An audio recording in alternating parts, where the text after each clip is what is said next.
nama saya Rizal Asrianto dan dua rekan saya yaitu Rifki Abdul Hafiz dan Dani Hendriana. Di sini kami akan memaparkan tentang sholat tepat waktu dan kebersihan. Sholat mempunyai arti yaitu doa.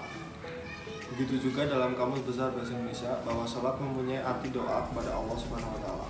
Sedangkan menurut terminologi syara yaitu ucapan-ucapan dan gerakan-gerakan tertentu yang dilakukan dengan niat sholat, dimulai dengan takbir dan diakhiri dengan salam.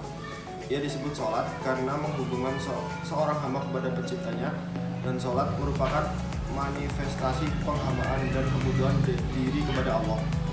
Dalam Islam, sholat menempati bagian penting dalam kehidupan seorang muslim sebagai perjalanan spiritual menuju Allah Subhanahu wa Ta'ala yang ia lakukan pada waktu-waktu tertentu setiap harinya. Dalam sholat, ia melepaskan diri dan semua kesibukan duniawi, berkonsentrasi sepenuhnya untuk bermunajat, memohon petunjuknya, serta mengharapkan pertolongan dan kekuatan darinya. An-Nisa ayat 103, surat Taha ayat 130, surat Al-Isra ayat 78, surat Hud ayat 114. Dasar hukum waktu sholat menurut hadis. Yang pertama, hadis Nabi Muhammad SAW yang diriwayatkan oleh Jibril bin Abdullah. Yang kedua, hadis Nabi Muhammad SAW yang diriwayatkan Abdullah bin Amr, yang artinya dari Abdullah bin Umar radhiyallahu anhu berkata, sabda Rasulullah SAW, waktu zuhur apabila matahari tergelincir sampai bayang-bayang seseorang sama dengan tingginya, yaitu selama belum datang waktu asar, dan waktu asar sebelum matahari belum menguning, dan waktu maghrib sebelum syafaq atau mega merah belum terbenam, dan waktu isya sampai tengah malam yang pertengahan, dan waktu subuh mulai fajar menyingsing sampai selama matahari belum terbit. Assalamualaikum warahmatullahi wabarakatuh. Perkenalkan, nama saya Rifki Abdul Hafiz. Saya di sini akan melanjutkan penjelasan mengenai hadis sholat di awal waktu. Pendapat ulama tentang awal waktu sholat. Kaum muslimin sepakat bahwa sholat 5 waktu harus dikerjakan pada waktunya. Sholat yang pertama, waktu sholat zuhur. Waktu sholat zuhur dimulai ketika tergelincirnya matahari dari tengah langit menuju ke arah barat dengan terbentuknya bayangan suatu benda sesaat setelah posisi matahari di tengah langit, dan waktu zuhur berakhir ketika memasuki waktu sholat asar. Yang kedua, waktu sholat asar. Waktu sholat asar dimulai sejak bayangan suatu benda lebih panjang dari benda itu tanpa memperhitungkan bayangan yang tampak ketika matahari tergelincir. Waktu ini berakhir hingga matahari terbenam. Akhir waktu asar dalam waktu ikhtiar, yaitu hingga bayangan-bayangan benda itu 2 kali lipat dan waktunya hingga terbenamnya matahari. Yang ketiga, waktu sholat maghrib. Waktu sholat maghrib dimulai sejak tenggelamnya seluruh bundaran matahari dan berakhir ketika hilangnya mega merah. Ulama mazhab Malikiyah sepakat bahwa waktu maghrib dimulai sejak terbenamnya matahari.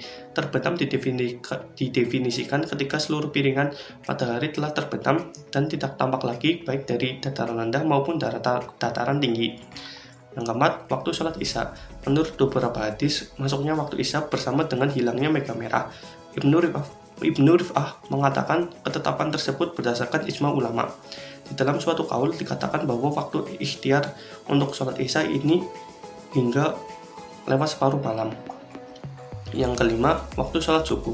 Waktu sholat subuh dimulai sejak terbitnya fajar, yaitu sebagai cahaya yang mendahului cahaya matahari, terbit dari timur secara meluas dan memenuhi horizon, lalu naik ke langit bulan fajar, yaitu sebagai cahaya yang tidak memancar luas, dan waktu subuh berakhir ketika matahari terbit. Sekian dari saya. Bila ada kesalahan atau kata-kata yang kurang berkenan, saya mohon maaf. Wassalamualaikum warahmatullahi wabarakatuh. Nama saya Dani Hendriana, NIM 1810017, ingin mempresentasikan tentang hadis kebersihan. Kita pernah mendengar sebuah hadis an-nadafatu minal iman, yang artinya kebersihan itu adalah sebagian dari iman. Tapi dalam kesahihan hadis ini ada beberapa pendapat ulama yang mengatakan ini adalah hadis dhaif, dan sebagiannya lagi adalah bukan termasuk hadis. Namun ada hadis sahih yang mana artinya kesucian itu adalah sebagian dari iman. Meskipun ada perbedaan antara kesahihan hadis ini, kita dapat mengambil kesimpulan bahwa bukan hanya kebersihan untuk menjaga diri kita sendiri dari penyakit, dan ini juga termasuk dalam kategori ibadah atau kategori dalam keimanan. Apalagi dalam kondisi seperti sekarang, yang mana di seluruh dunia kita mengalami penyebaran virus yaitu COVID-19, yang mana merugikan banyak pihak, baik dari usaha mikro maupun usaha makro, sehingga perekonomian di negara kita semakin menurun. Dan untuk